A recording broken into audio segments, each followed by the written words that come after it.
Just about.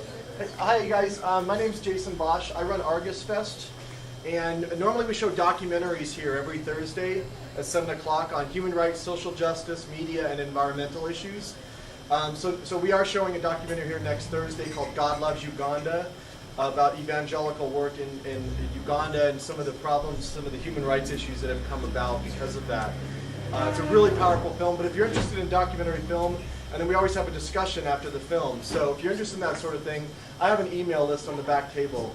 And then tonight we gave up our night so we could have these great presenters tonight. So anyway, so I have an email list if you're interested in that sort of thing. Thanks, Jason.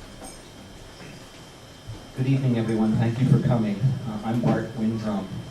Tonight's program is called Choosing How to Die. And there are three guys you're going to hear from tonight about making choices. I'm the first, but I'm not in the correct order, so to speak. But there's a reason I'm going first. In 2011, a guy named Peter Smedley, an Englishman with a degenerative neuron disease, decided that he didn't want to take that disease to its logical and absolute conclusion. And he traveled to Dignitas, a company in Switzerland where assisted dying is legal, and he availed himself of that service.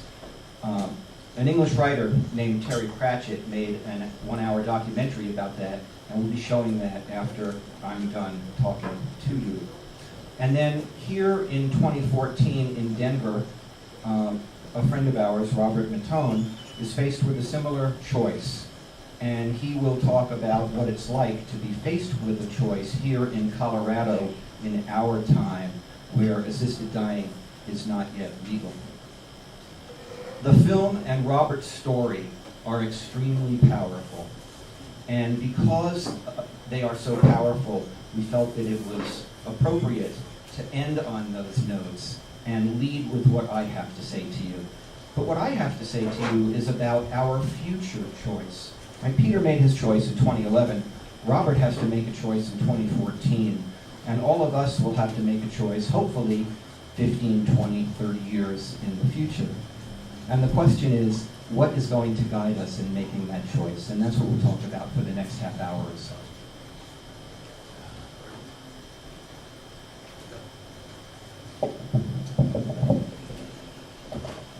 So my part of the program is called Overcoming the 7 Deadly Obstacles to Dying in Peace. And it's the culmination of work that I started in 2004, and here's why I started it. These are my parents, Morton and Ruth Greenberg. Mom made it to 81 years of age, and Dad made it to 84 years of age. Medicine worked really, really well for most of their lives, but it completely failed them and the family at the end of their lives. In 2004, Mom suffered sudden respiratory collapse. It was complete. She was intubated in the ICU that's placed on a machine ventilator. Within several minutes of her respiratory collapse, it was sudden. Nobody expected it. Everybody thought Dad would go first because he had a whole panoply of medical conditions, which we'll hear about in a moment. She lay comatose as the days became weeks. Her terminal hospitalization lasted about 3 weeks, which happens to be the national average for terminal hospitalizations in America. And finally, at the end of that time, we had no choice based on her non-responsiveness, but to quote-unquote pull the plug. 15 months later, Dad self-admitted for pacemaker eligibility testing. See, they had lived here in Colorado and retired to South Florida. And down there, after Mom died, and he more or less was done grieving her passing, he was interested in coming back out to finish his life here, but it's a mile high. And he had had 2 prior heart attacks and a range of other conditions. And in order to see if he could come back out here, the recommended treatment at that time was pacemaker eligibility testing, which required a heart stress test. He couldn't go on a treadmill, so that testing was chemical. And he did not fare well under that testing. In fact, he acquired what's called nosocomial, or hospital-caused MRSA, the superbug infection. And that infection precipitated his dying. And that hospitalization also played out in about, I'm going to need that, in about... They need it upstairs. Oh, they need it Can upstairs? you just do without it and just set it down? Short mic stand. Okay, go ahead, have it upstairs. Anyway, that hospitalization, that infection precipitated his death, and it also played out over about a 2.5-week period, again, the national average. Remember, these were 15 months apart from one another. I can't go into the details. I don't have the time tonight to go into the awful details about these hospitalizations, but they were rotten and crummy in every way, large and small, from beginning to end.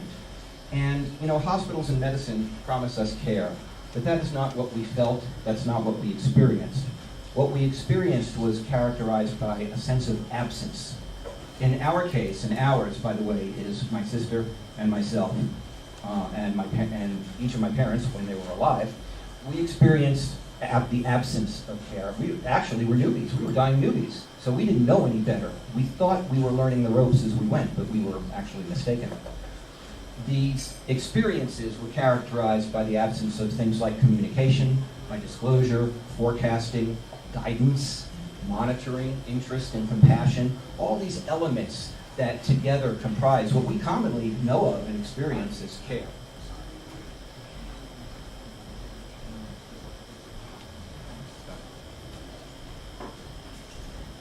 So these experiences activated me.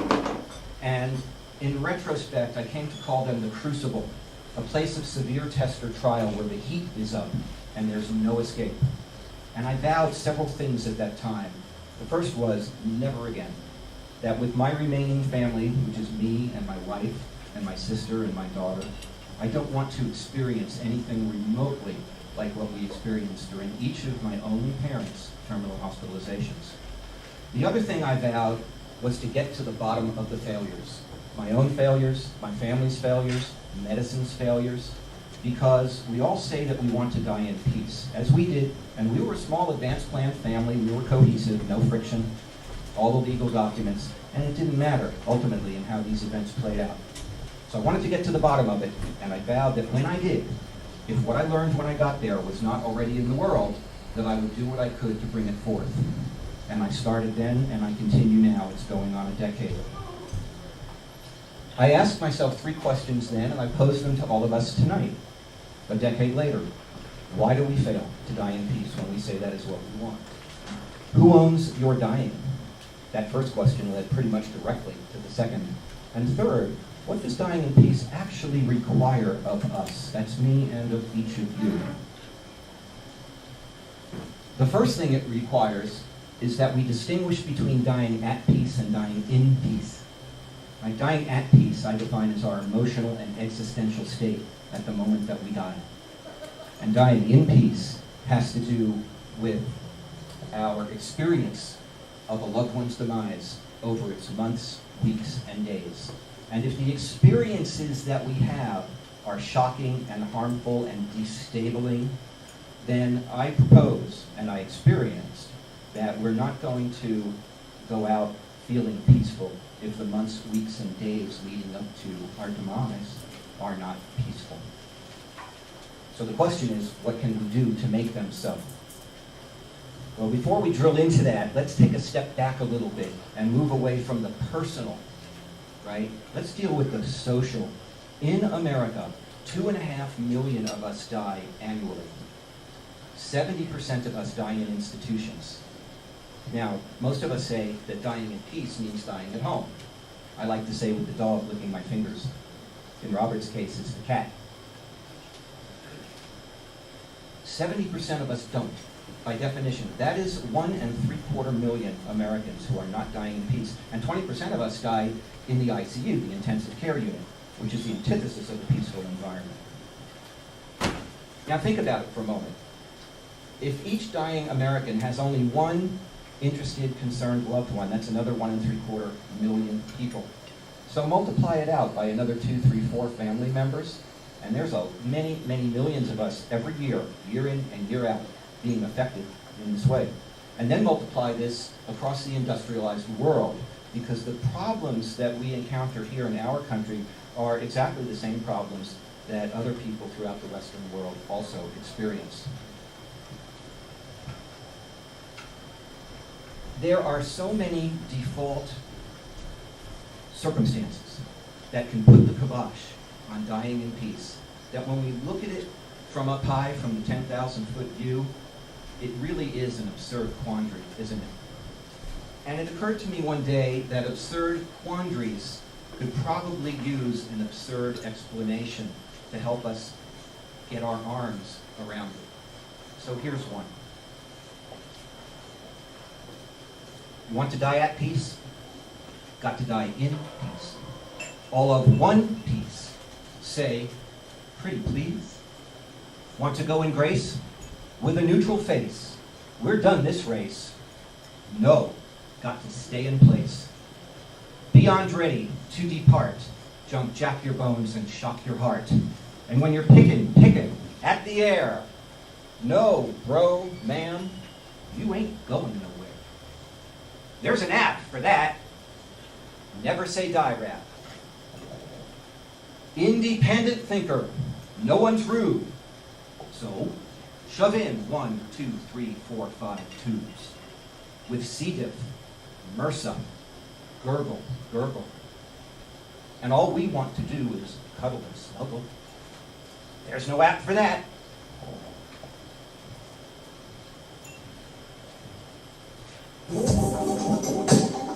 Never say die rap. And in the annals of stupidity, death panels twist, are talking free, can't touch the sky. See or be seen, ain't living, ain't dying, don't mean to be mean. When death comes knocking, might walk tick-tocking. Hey, everybody, they use sex buck in a rap about that. Never say die rap. Now, it ain't just medicine in our way. If you don't talk, you don't get no say. Call 911 when it's time to pass. Blocking our own path, paving our own ass. Take a number for that. Never say die rap.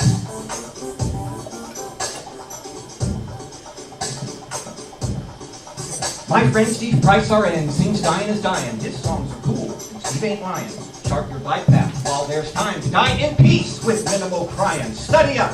Make some sense of 21st century impediments. Time to grow up before we get old. There's more to dying than we've been told. Wishing won't help us turn the page, so 16 new terms to engage. I have a matrix for that. Never say die rap. Never say die rap.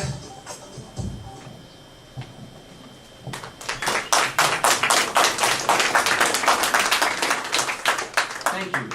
Now, in a way, we could end there, because the rap says it all, doesn't it? In an unbelievably compact way. It covers all the bases. But of course, we won't, because we're going to drill into this a little bit. What I did as a result of my parents' terminal hospitalizations was to research and write a book called Notes from the Waiting Room, Managing a Loved One's End-of-Life Hospitalization. And through it, and through what it's become, Overcoming the 7 Deadly Obstacles, I provide a layperson's unique guidance about what it is that we really need to do if we want to die in peace. So it's morphed into this program over the decade. Now let's think about this for a minute. You've probably heard from medicine to fill out a living will, assign a proxy, and bring each of those things in tow at your moment of most need. The way I like to say it is when we burst through the double doors of an institution on a gurney. That's quite near the end. In fact, if a 3-week terminal hospitalization was expressed as part of an 80-year lifespan, and that 80-year lifespan was a 24-hour day, that moment of need would be the last minute of our 24-hour day. Do you think we can get it done in the last minute of a lifetime to figure it out under that kind of duress? I don't, and we couldn't. Now, on the other hand, spiritual guidance says to engage in contemplative practice, either formally through Buddhism or informally through contemplative work, saging, aging. Now, medical guidance is imperative. We must do those things. And spiritual guidance is, of course, very beneficial. But the thing is that neither of these, alone or together, do much, if anything, to help us identify, assess, mitigate, or even overcome the obstacles in our way to dying in peace. So we're going to identify those obstacles tonight, and identifying them is a first step in overcoming them.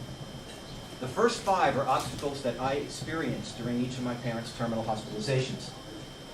The last 2 obstacles are those that have occurred to me in the years since, and I've done some work to think through and develop. The first obstacle is failure to recognize prior medical engagement as heroic. I bet you've heard or asked yourself the question, or have had a loved one ask the family the question, when is enough enough? Right? And I wager that if we're asking that question and we're having a hard time answering it during a terminal hospitalization, that we really haven't asked it much before. Before, in my worldview now, means in the prior 5, 10, 15, even 20 years. For instance, my dad's period of medical heroicism began in 1965 with his first heart attack out in Aurora, where I watched him get defibrillated. I had the electric paddles put on his chest. And he had another 19 years of very good life, and so did we. But in hindsight, as I tried to debug this, to answer these questions, why did we fail at the end of his life, I realized that his period of medical heroicism actually started almost 2 decades earlier. So that's a real key question, and it's as up close and personal as you can get, and that's why it's the first obstacle. The second obstacle is exposure to medical misadventure. Snafus, actually. Misadventure is the first snafu. And it's exemplified here by a pacemaker, and that is about the size of a pacemaker. They're not really red, but that is to scale.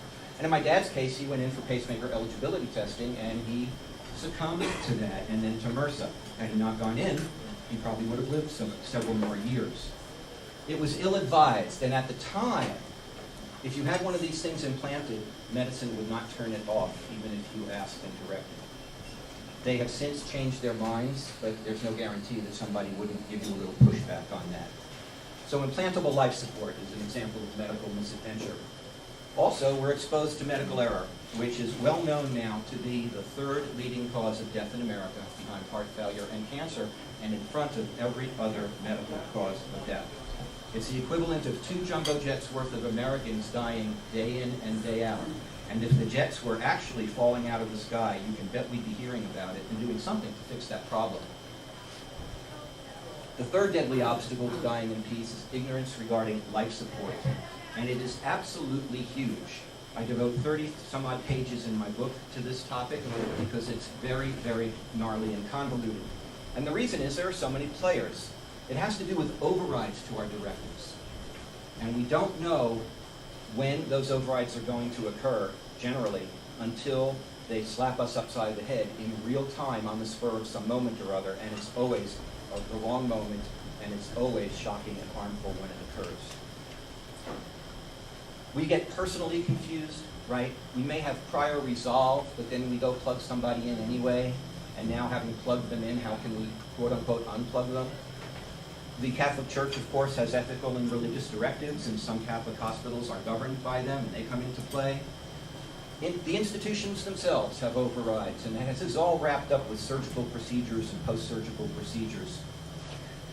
Providers also have very different interpretations about their ethical requirements and what's appropriate in their behaviors and choices, and they may differ from ours. In my experience, over the crucible that I lived with, said none of this stuff was disclosed to us up front. And lastly, the state can override your advance directives, and Texas is the most recent example, if anyone heard about the elderly couple down there a month or 2 ago. The 4th obstacle to dying in peace is over-reliance on advance directives. Right? So medicine says fill out a living will, right? Sit around the dining room table. I call it signing and dining. And it's a good thing to do. But you know what? Living wills are only one of between 8 to 10 advance directives that only together comprise a loosely woven safety net under us. And depending on our age and condition, we might want all of them. And our tendency is to over-resolve, and this has been studied by psychologists, and doctors are aware of it too. And over-resolve when we create the directives and underperform or tend to bail a little bit when we actually need to apply them. The 5th obstacle to dying in peace is the inability to advocate medically. this is what we were faced with. And we thought we learned the ropes during Mom's hospitalization. And then we tried to apply some knowledge during Dad's hospitalization 15 months later, and we got bit by the same obstacles again. And it was after that that I really sat down and went through this process that's resulting in my ability to share this kind of thing with you.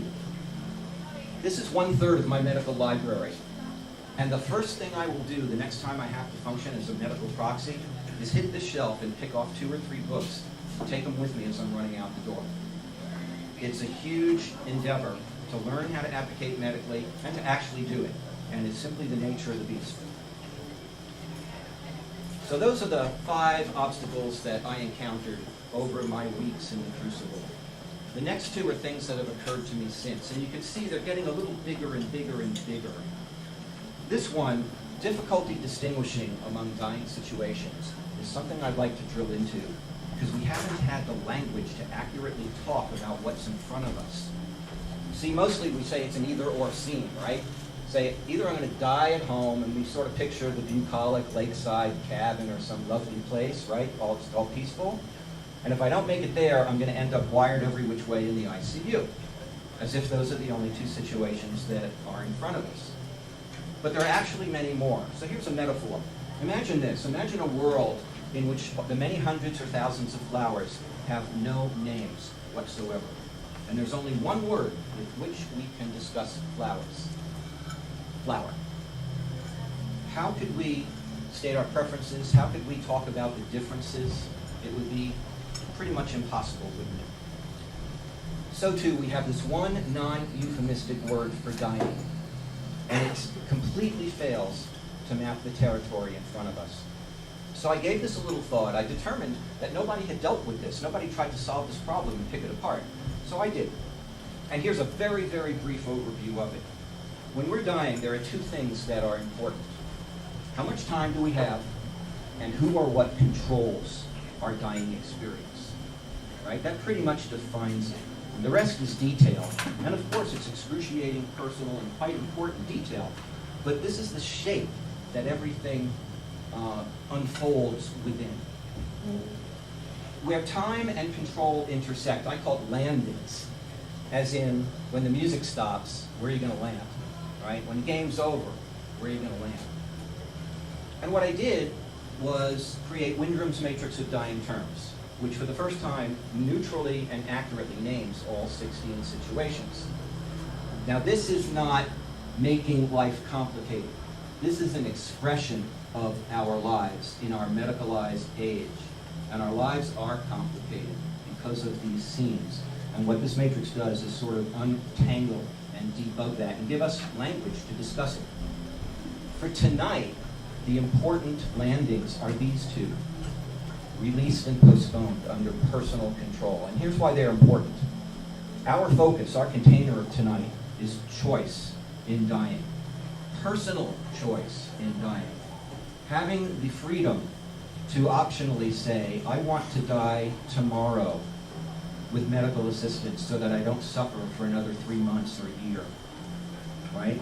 And what's interesting to me, I've graded back all these other landings, maybe they look black on the screen, is that there are only 2 out of 16 dying situations that are considered by the mainstream to be unethical or are in fact illegal almost everywhere on this planet. And those 2 happen to be the only ones that potentially place dying under our direct personal control rather than some other entity's control. Really what this is about is providing us a tool to help us aim for the deaths we want and aim away from the deaths we don't want.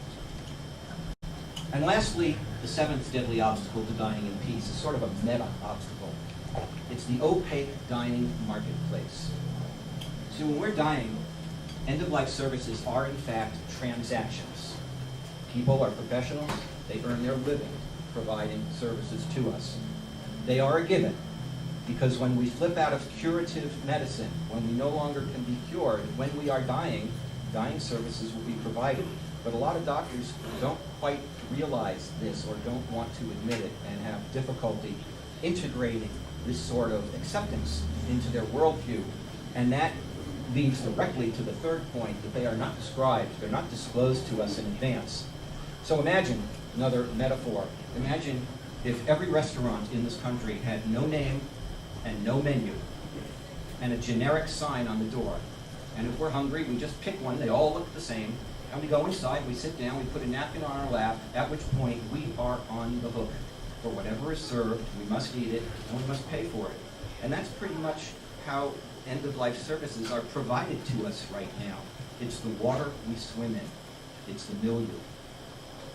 So, I presented these with these concentric circles as from the very personal to the sort of meta social level, but in actual fact, we experience these obstacles in an overlapping manner, hence this multicolored representation based on the circles of life, right? So those are the 7 deadly obstacles to dying in peace. Figuring out what to do about it is the subject of programs that I offer. I want to close with a little story about this. It's directly relevant to what we're going to see next. So my folks owned a Sir Speedy print shop at Colfax and Ivanhoe back in the mid-70s, and I worked there for 5 years, and my sister worked there too. One day, Dad walked in with a box of yellow buttons that he had made up, and he put the box on the counter, and every time a customer came in the door, he would grab a button, walk out into the lobby to greet them, hand them the button, and ask them a completely irreverent question, which he could not get away with today. I looked on in shock, and when people were particularly attractive, in jealousy, I was young. You might get the idea that in order to do what I've done over the last 10 years, I have to ask a lot of questions. And among them was, I wonder what the folks would think of what I do and what I say today. I think my mom would say, man, just ditch that rap. I think my dad would say, I had no idea that I bequeathed you that crazy question that I used to ask in a different time, in a different place. I think if Dad could, he would amble out here with his walker and that grin, and he would reach into his pocket and back 38 years, and he'd hold out the button, and he'd pop you the question. Would you like a quickie? Would you like a quickie? Well, we're going to repurpose that question tonight. And here it is. Is protracted dying the necessary cost of extended living? What Peter Smedley wanted for himself was a quick exit. What Robert is contemplating for himself is a quick exit, right? Different places, though. It was legal in Switzerland. It's not legal in Colorado. So, you want to die at peace? Got to die in peace. The 20th century poet, Rainer Maria Rilke, started one of the sonnets to Orpheus with this beautiful sentence: be ahead of all parting. Be ahead of all parting. And that's what we have to do. In contemplating all these obstacles and learning how to overcome them, in lobbying for choice here in Colorado, in exercising choice should we get it, what we're trying to do is be ahead of all parting. So before we go to the film, and Robert, just a brief announcement. I have with me a clipboard, and on this clipboard are several things. On the top is a mailing list, my mailing list. So if you're interested in my work and the webinars, seminars, and workshops that I offer about overcoming the obstacles, please sign up for email announcements. Under this top sheet are petitions from, actually they're sign-up sheets, not petitions, from Compassion and Choices, which is planning on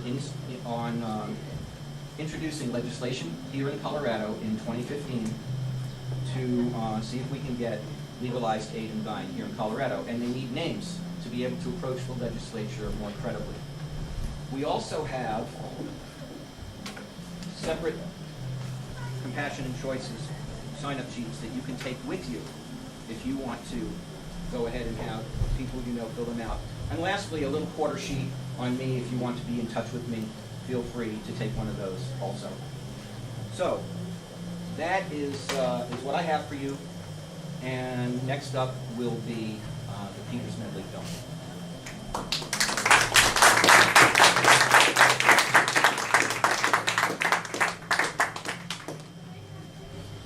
Thanks for understanding on the mic stand. They were kind of freaking out upstairs. Yeah, what we lost were the shades and the red sparkle drumsticks on the rail. Oh, no. Sorry about that.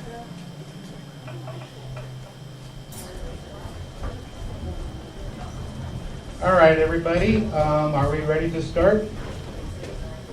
Yes. Well, my name is Robert Matone, and that was quite a powerful film that we just saw, wasn't it? It really brings up some predicaments in life and choosing how to end your life if you do choose to end your life. Let me tell you a little bit about my background and how it applies to this situation tonight. At age 15, I got acute rheumatic fever, and it was so bad that I was in the hospital for 12 days. The first 3 days I was under quarantine. They had no idea what was wrong. I almost died from that episode. And so from the age of 16 on, I was told that my life would be pretty short. At that time, my life expectancy wouldn't be any longer than the age of 45. And then after the advent of heart valve replacements, and what I had was a aortic heart valve replacement, your life could be prolonged longer. But the first part of my life, I always thought that I would be living just a short life. And presently, I have a bovine aortic heart valve. It was installed 14 and a half years ago, and the expected lifetime for one of these is 10 to 15 years. So I'm very, very close to the end of this expected valve, and it's going through all kinds of complications. Right now, it has a gradient of 52. A good gradient is 0, and basically you're bedridden at around 60 and dead by the time your gradient reaches 70. Your blood's no longer flowing. And what's expected, if I don't go through the operation that I need, they want to do another aortic heart valve operation in which I get ripped open again and go through the whole procedure. I refuse to have that done a second time. Once was enough for me. It was just too much. I do not want to go through something like that again. So the alternative is eventually having that you'll die. And if I let it go all the way to the end, basically I will start swelling up with blood, ankles first, and I will start drowning in my own blood. And it'd be a very ugly death. And so I don't want to go that way. I want to have the choice, just like Mr. Smedley did. And I'm quite jealous of like what you just saw on the screen. He passed on his own terms, and he was quite calm about it, quite brave about it, and it was a very peaceful and good thing. Here in the United States, most of us don't have a choice like that. There's only 5 states in the nation right now that allow self-determination, or assisted suicide, as they like to call it. Here in Colorado, we don't have that right, but just south of us in New Mexico, just this year they gained that right. I have a doctor that I've been working with for over 10 years now, and he and I have a good relationship, but he's not able to assist me in this situation, and he's even scared right now to prescribe me any strong pain pills because of my situation and the fact that he knows that eventually I have to terminate myself. And so it's a hard situation for a patient-doctor relationship in a state like Colorado or any of the other 44 states. The 5 states that are legal are Oregon, Washington, Montana, Vermont, and now New Mexico. Nothing is in place right now here in Colorado to help a situation like this. Though it's basically legal for me to terminate myself, it is not legal for anybody to give me any type of assistance whatsoever. It's a scary thing to have anybody even in my home with me when this happens or anything like that to even make sure things go right. I basically have to be by myself in order to keep things legal and keep people safe as far as liabilities go. I don't want anybody to have to go to jail or prison just because I terminated my life. in the way that they do it here in the United States, you saw Mr. Smedley, he took a liquid form of a phenobarbital. In the states that are legal here, they're pills. It is extremely difficult to get this type of a prescription. You're not going to have a doctor give it to you or anything. It's just about impossible to find it even on the black market here in the United States. It used to be a time when you could go down to Mexico and get it fairly readily just by going to a veterinarian supply or pet supply. But that has been taken off the market more or less everywhere in the world because of what has been happening in the last few years of people trying to self-deliver. One of the biggest differences, we got a strobe going on here. I couldn't figure out what was happening there at first. Thought it was me. One of the huge differences between like Mr. Smedley and Terry Pratchett, the guy who made the film, is they have enough money to make this an easier situation for themselves. Mr. Smedley is very rich, so they can spend the money to go to Switzerland, spend the money to live out the last few months of their lives and make it enjoyable. But in a situation like mine, my work has been deteriorating more and more to the point where I'm not working anymore. I used to be an electrician, but I cannot do that kind of physical work anymore. And my web working has come to a stop basically because it's very hard for me to concentrate and make my software happen anymore like it used to. And so I'm running into all kinds of problems as far as even trying to prolong my life as long as I can. I have two situations that I'm looking at. One, I'm going to have to terminate when I'm finally swelling up with blood, drowning in the blood, and it just becomes too painful, too physically, too much for me to handle. That's the tipping point. But it's also a tipping point if I have to like move out on the streets and not have a place to live and not be able to pay my bills for my last final months. So that's what's determining when I will leave, probably sometime soon this year. It's quite a difficult situation. I have been turned down for Social Security, Social Security disability, and just last week SSI. Not been able to get any rent assistance or anything. So the only assistance I've been able to get so far is food stamps. And thank goodness for Obamacare. I got Medicaid, it kicked in this year. So I have all the medical coverage that I want. And that's part of the problem. I'm eligible. I've turned down the operation, but they're willing and able to give me the operation that would possibly cost as much as $300,000. You need to run that over here. Possibly $300,000 to do this operation and the recovery afterwards. But if I refuse to have that operation, there's nothing put aside so that I can live the last couple months comfortably. There's just nothing in place for something like this. And hospice, there's pros and cons to that situation. When I'm finally at a point where I can't cook for myself, when I cannot do what I normally do in a day, and I'm just more or less bedridden, I don't want hospice care. That's the time for me, and my quality of life is gone. That's when I want to have the choice to terminate. Now we got a green stroke going on. And so, it's a tough situation being in this position. If we had the laws in place, it would make things easier for me, for everybody in this situation. And right now, we're basically put in a situation where we feel like we're criminals, where the people helping or trying to help end up feeling like criminals. Are very worried about getting arrested for something like this. And so back to the hospice situation. The hospice,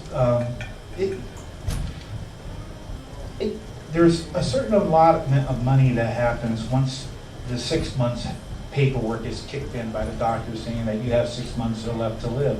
Hospice then becomes available. But the hospice is not available in a form like to the patient themselves. It goes to like a corporation, and the corporation will help you. But we can't have that allotment help towards your rent or anything like that. So I'll be in a situation where I'm not even going to be using any hospice myself. And so one of the things that I recommend that you really start doing now, even though you may not be in any kind of a situation like this, is start thinking about this situation in your own terms. How are you going to want to self-deliver? How are you going to want to go? Do you want to go to the very end? If you're in a situation where all of a sudden you're terminal, either shortly or over a period of time, do you want to wait until you're struggling and then can't do anything about it? Or do you want to go a little bit early so that you do have the ability to self-deliver yourself so somebody else doesn't have to do it for you? And so right now I'm on a month-to-month situation, and it's kind of an ordeal going through this. Just to have in the back of your head, you know, that you're going to be going soon is enough pressure. But just to fight through the routines of paying, trying to get rent, everything else can be quite a situation, a trying situation too. So I would recommend that you guys think about what's going to be coming up in the future, go over this with your family, your doctors, and start getting your paperwork and everything together.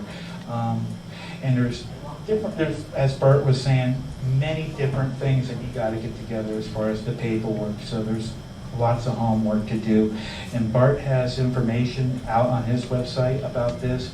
And also I have a little handout sheet right behind the small camera there on that table for my blog and websites and for more information too. I guess I don't have too much more to say until you all bring up the questions and everything. I'm going to have Bart come up here and we'll have some questions and answers.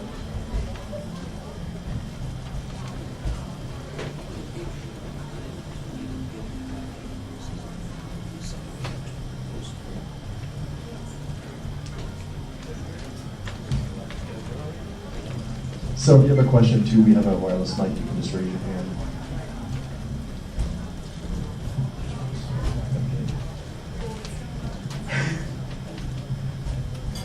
Hi, I'm Nancy, and I found this discussion extremely heart-rendering and beautiful. And I really appreciate your presenting your story, and my best to you. One of the things that's happening in our community is the concept of getting together talking about death. And I just wanted to share that we're doing death cafes. We've been doing this since January, and we have one coming up this Sunday if anybody cares to join us. It's at Fluid on 19th and Pearl, 19th and Pennsylvania, pardon me, Fluid Coffee House. And I have a little flyer here on this. This idea of just talking about death is something that is so absolutely forbidden in our society. It's a taboo.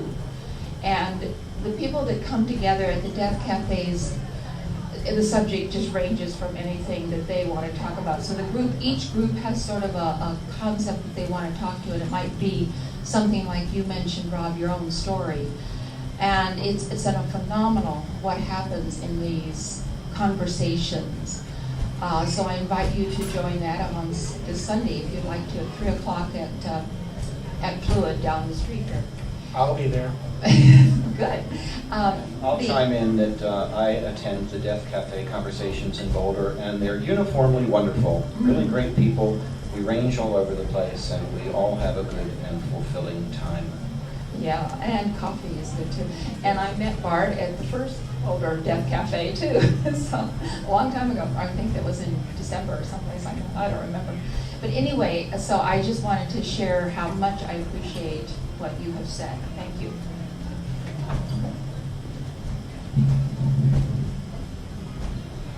Anybody Anybody, questions?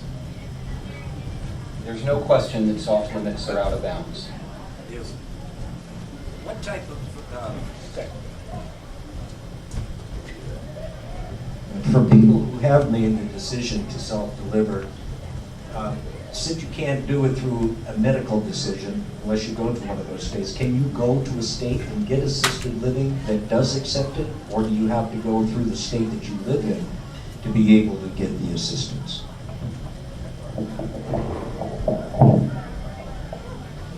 I don't want to claim expertise in this, but I can address your question. And I've been curious about this also, and last week I had an email exchange with Catherine Tucker, who is, for many years, is no longer, but for many years was the lead attorney for Compassion and Choices. And Catherine is responsible probably for most, if not all, of the legalized aid in dying in America. So I'll try to be short with this. There are actually 6 states in America where aid in dying is legal. They are Oregon, Washington, Montana, New Mexico, Vermont, and Hawaii. But here's the deal. There are 3 ways for aid in dying to come into legal existence. One is on the ballot, no matter who puts it there, and that's what they did in Oregon and Washington. Another is through legislation, which is what's just happened in Vermont. And a third way is the judiciary, which is what happened in Montana. The Supreme Court in Montana made a decision, which means that is now the law of Montana. And the decision was, I haven't studied it, so here's where I can't tell a complete story. The decision had to do primarily, I think, with whether or not doctors would be criminally liable for assisting in dying. And the Supreme Court found no, they wouldn't. Therefore, it is now legal in Montana. In New Mexico, a similar finding was had, but at a lower court level. So the game is not over there. Currently, assisted dying is legal in New Mexico, but it still could be challenged and would have to be decided at the New Mexico Supreme Court level. And in Hawaii, there's what Catherine called a constellation of both legislation and a deep and long culture in that state, in the social milieu, the social fabric, that basically makes aid in dying a de facto choice, right, in Hawaii. Now, to your question. In Montana, the Supreme Court did not rule on residency, nor did they rule on the need or lack of need for what's called a prior treatment relationship between a doctor and a citizen, right? So, on a legal basis, as best I understand it, Montana is unique and alone among these 6 states, because the other states do have residency requirements, and some of them may have, I believe some of them have, prior treatment relationship requirements. Now, whether or not that means providers in Montana would serve somebody who is not a resident, I can't say. And I don't know personally, I haven't researched it because I haven't had to. I don't know how to tap into what seems to me to be sort of an underground kind of scene. I mean, how do you find providers who want to do this? And this is what I meant by the opaque dying marketplace. I'd like to see everybody hang out a shingle, right? And that's a bigger kind of conversation. And there are reasons providers don't want to do it, and they're legitimate reasons.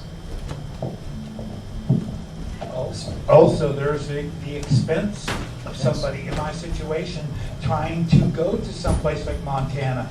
How do I get all that extra money to do that? Because that's going to be, that's going to take some money to do, plus finding that person, that doctor available in the short amount of time that one has.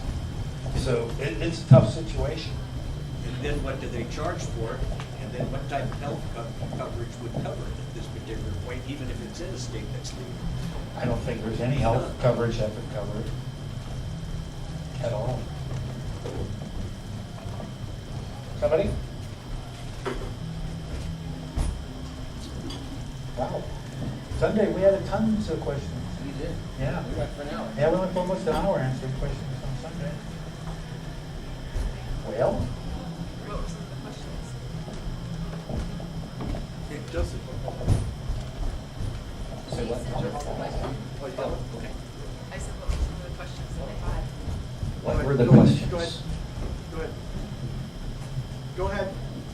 I just turned it up. I said, what were some of the questions that they had? Oh, boy. I'm trying to remember now. You know, I really don't know that if I can remember. We had a wide-ranging conversation. And you know what? Maybe one difference was most of the crowd at the church, it was down at the Universalist Church on Hamden, were gray hairs, people in their 70s and 80s. So they were really looking at it. There are some people who are terminal, who are dealing with terminal diseases and have really worked the issue for a long time. People who've been members of the old Hemlock Society before it merged over the years and became Compassion and Choices. One of the questions was what this gentleman just raised, right, about the distinctions between some of the jurisdictions in the country. I actually don't remember, I'm sorry. Okay. Oh, yes. I found it very generous that Peter and his wife were willing to allow that to be filmed. Yeah. And a question came to mind as I watched this for the second time. When she went back to England, was there any legal ramifications for her since he didn't come back there? So would the British authorities have said, investigated, or do you know about that case? I don't know anything about it, but do remember that assisted dying is legal in Switzerland. What went down at Dignitas was completely legal in the Swiss jurisdiction. So I can't imagine that she would have been liable in any way under British law, but who knows? I tend to doubt it. And I think what they were saying basically was that leaving the island, as he said, moves the jurisdiction away so that they couldn't, that she would not be liable once this was done in Switzerland. That's what I got out of it at least. Also, you, to touch on your gratitude for what the Smedleys did, we're filming tonight also, and Dave McCullum is back here behind this camera and has plans to make a documentary on how this all unfolds for Robert. So who knows? You know, it's possible we'll have a resource similar to what we just watched here. Have there been any recent cases that have been documented about people who have assisted in our country that have been incarcerated for helping with that issue? Do you remember the huge case in Pennsylvania that played out about a year ago? The 58-year-old adult daughter of a dying father. He was at advanced age, he was diagnosed terminal, and he had morphine as a prescription. He asked her, this was in Pennsylvania, he asked her to hand him a bottle half filled with the stuff, and he drank it. I don't know how much he drank. But what happened was he was under home hospice care, and he went unconscious, and the hospice nurse showed up and freaked out and called 911, and they transported him to a hospital where they revived him, and then he was in the ICU and he died 4 days later of pneumonia. Meanwhile, the district attorney in the town that this went down in filed charges of assisting, like maybe assisted manslaughter or something, against this 50-year-old adult daughter who happened to be a nurse. And it took a year. Compassion and Choices got involved in that and provided legal aid to her. It took a year for this to play out, and finally, just a week or two ago, a judge threw out the case. So yes, these things do happen.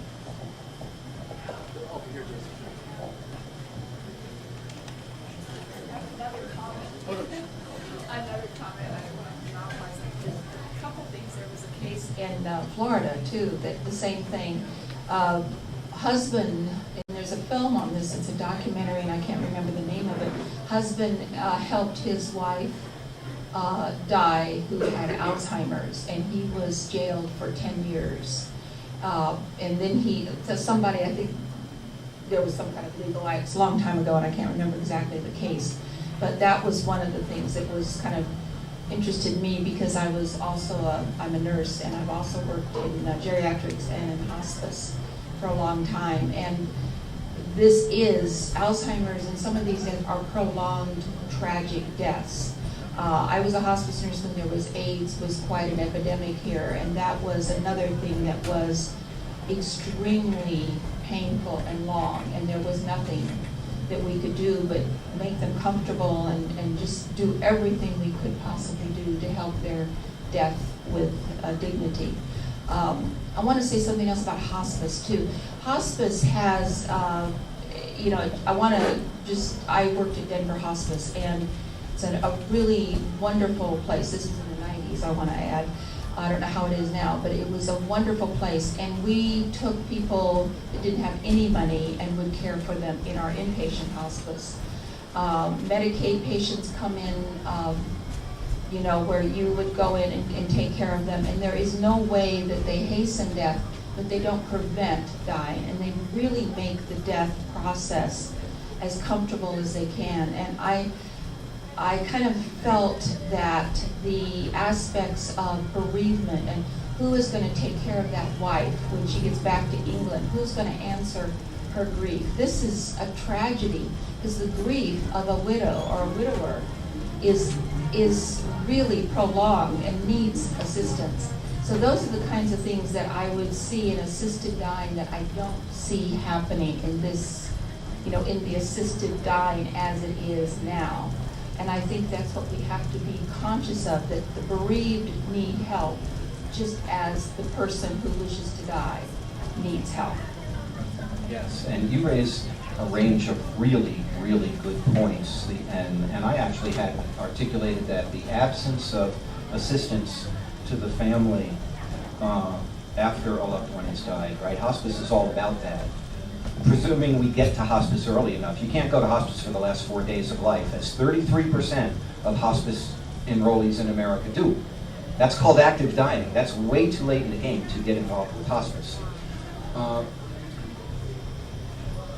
I know that when aid in dying is legalized across America, Compassionate Choices will probably turn into an assisted dying hospice organization.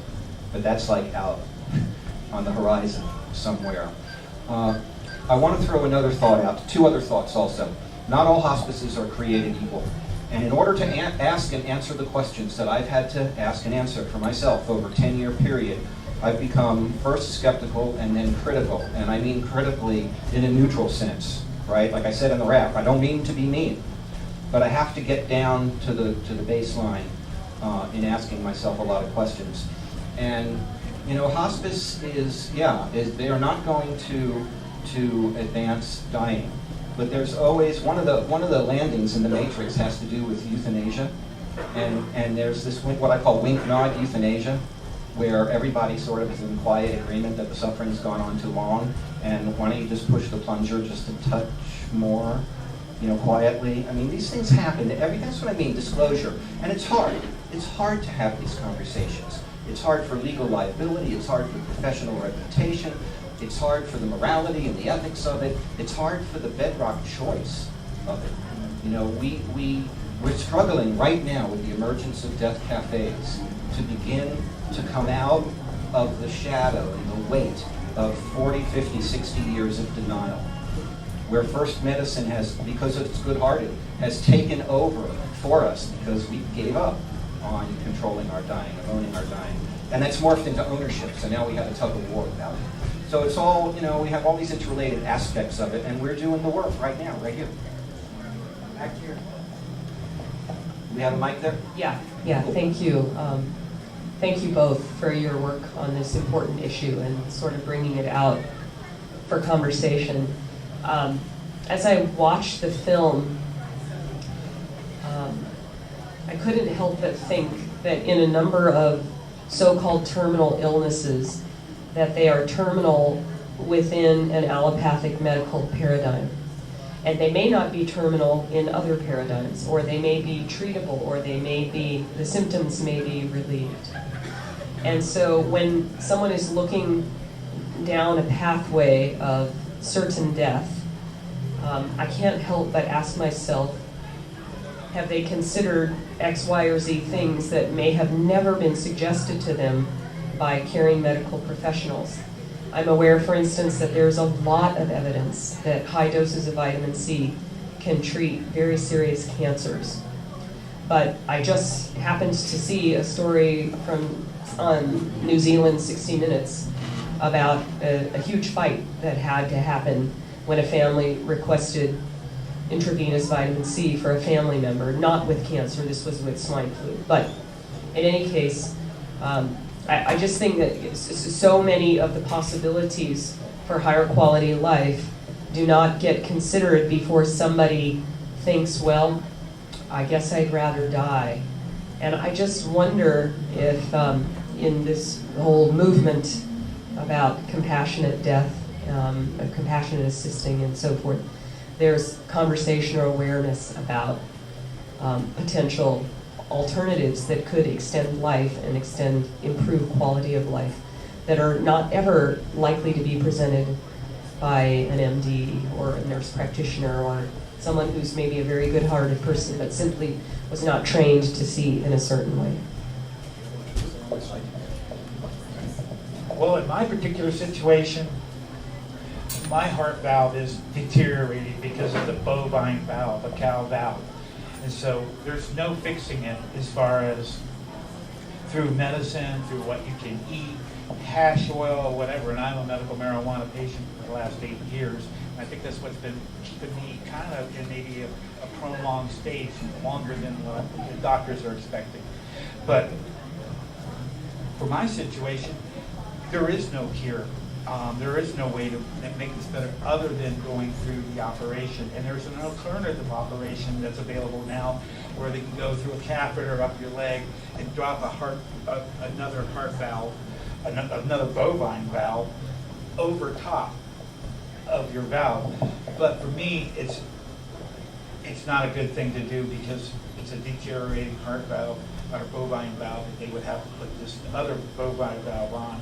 And it's such a risk, and there's so many things to the procedure that I decided that I did not want to be a guinea pig myself. So that's my own particular answer. I just do not want to go through the operations and the hell and everything. I was in the hospital for 1 month for the original replacement. I was released for a day and a half in between that month, had a mini stroke, and had to be rushed back into the hospital. Was even diverted for almost a day from the hospital I was supposed to go to. And Bart has an answer to this too. You raise a really important issue, and my answer is no, I am not aware within the movement for aid in dying about any commentary about alternative treatment, perhaps not much on mainstream treatment, on allopathic treatment. But here's what I want to say about it. And this comes from a place of charity, right?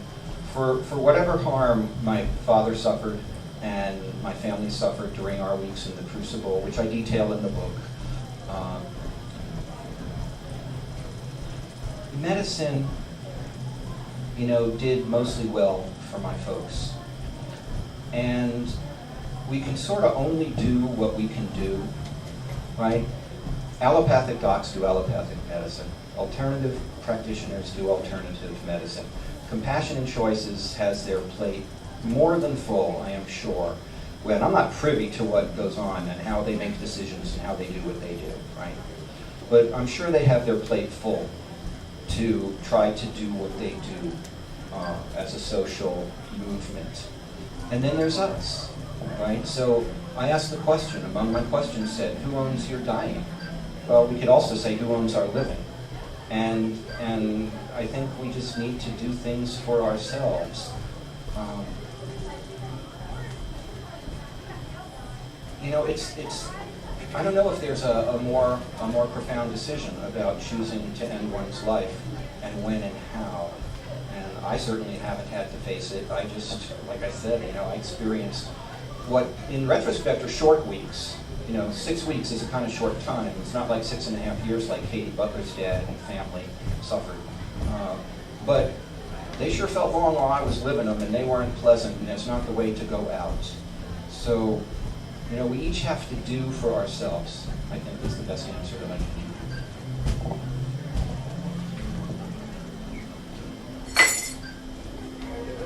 Up front. So, what happens to people in active dying if they can't get hospice? What happens to people in active dying? I'm not a doctor. But what happens, and you can read this, and if you're interested, you contact me, and I'll give you I'll give you one of the 60 books that I've read, because it's written by a doctor about how, I think it is called How People Die, or How We Die, and it details all the range of the Pandora's box of illnesses, right? But active dying is when the body shuts down. Simply put, it's the last step in a terminal stage when the body actually begins shutting down. And at very close to death, you might have heard the breath rattle. You know, there's secretions in the throat. You know, I can't remember all the details, but the physical plant starts shutting down. No, that's not my question. You said that people can't get into hospice when they're active dying. Oh no, I didn't say that. Oh. I said that 33% of hospice enrollees show up only for the last 4 days of their lives, 4 to 7 days. And that roughly equates with the period of active dying. Where hospice is a service to benefit the entire family well in advance of dying. It's available 6 months prior. Yeah. In my worldview, and this may sound funny to some people, but I have a different way of seeing these things now. In my worldview, just like we get a Social Security card at some point in time, I say that by the time we reach a certain age, or sooner if we have a certain medical condition, we get a card in the mail from hospice, like U.S. hospice, right, federal level. Welcome, you are now enrolled in hospice.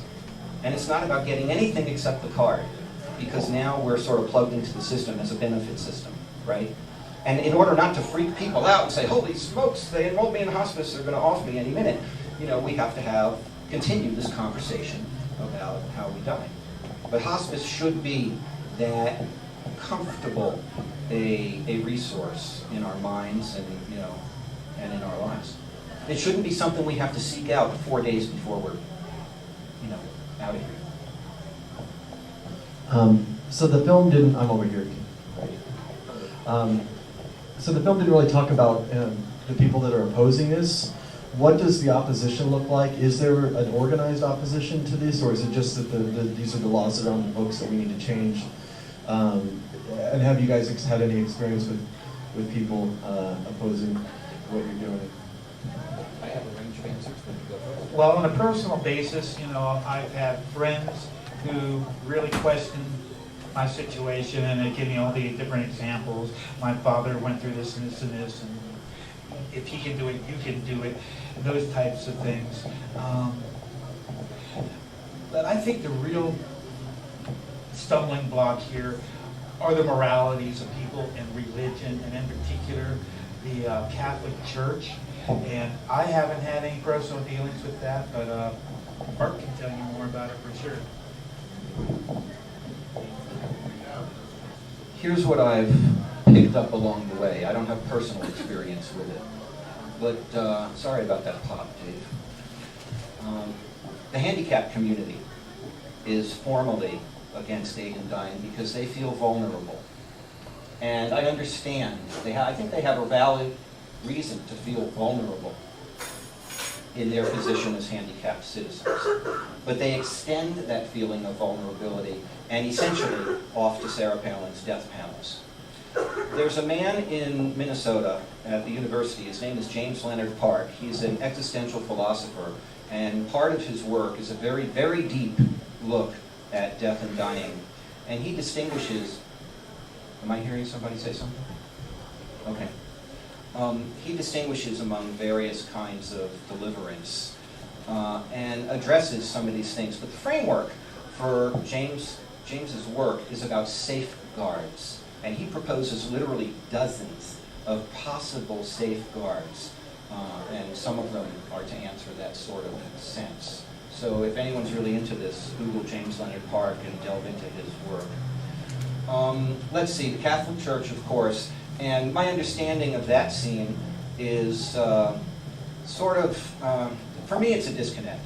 And the disconnect has to do with it being okay for us to interfere to sustain life, even out to the point of persistent vegetative state. And that's another landing in the matrix, an extreme one that's perfectly ethical, perfectly legal. Well, I look at it and I say it's horrendous, and so do a lot of other people. We don't think it's moral. We don't think it's right. Unless you want it, right? And then who's going to pay for it? So then we have that conversation too. But you know, the question I posed at the end, is protracted dying the necessary cost of extended living? And the fact is that today, the idea of natural dying sort of doesn't exist unless you actually do go out in the sunshine under a tree in the mountains, maybe by yourself. Otherwise, to one extent or another, we are going to die a medicalized death. The question is, what is it going to look like, and to what degree, and who controls?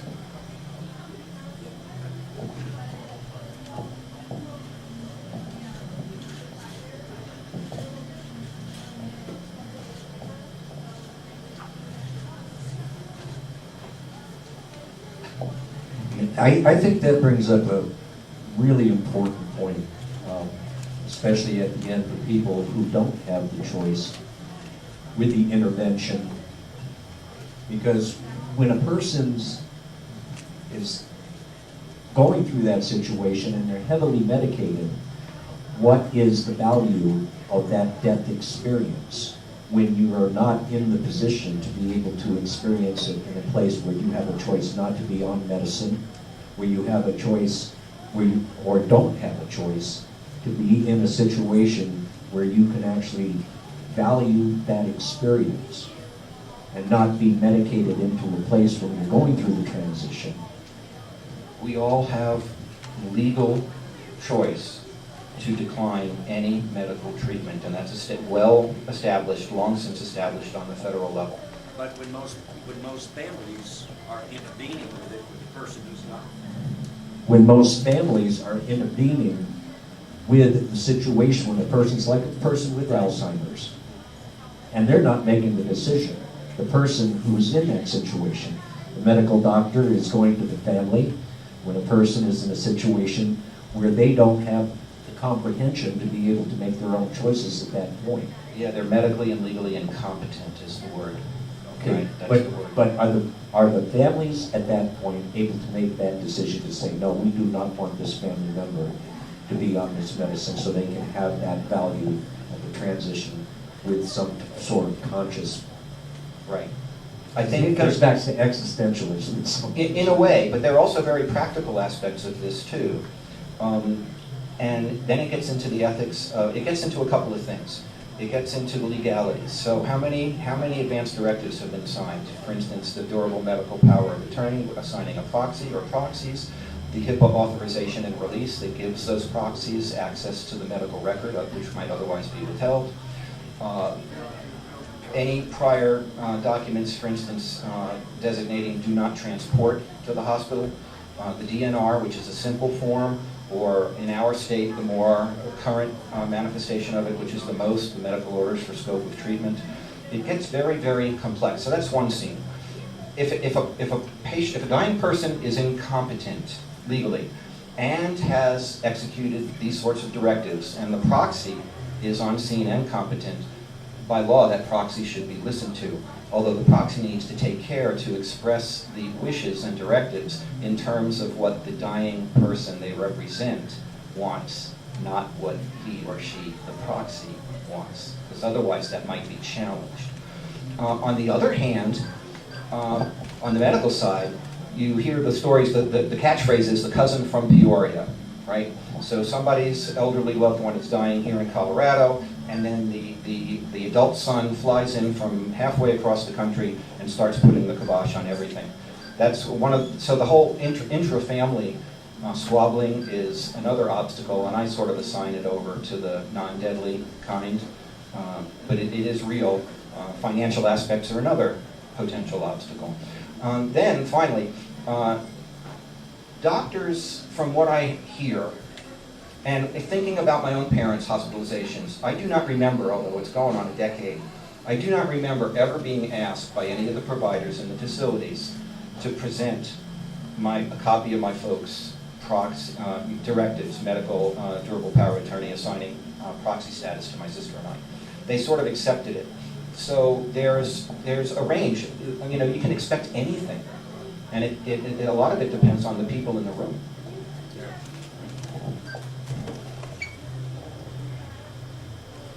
Anybody? Any parting words? Well, okay, going once. All right. Well, thank you to everyone for coming, for staying, for asking questions. And this is a huge conversation. You know, some of us think that aid in dying is the civil right of the 21st century. Thank you all for coming out tonight. Appreciate it. And once again, I've got an email list on the back table there if you're interested in seeing documentaries. Some of the films coming up, we've got God Loves Uganda. There's a lot of tax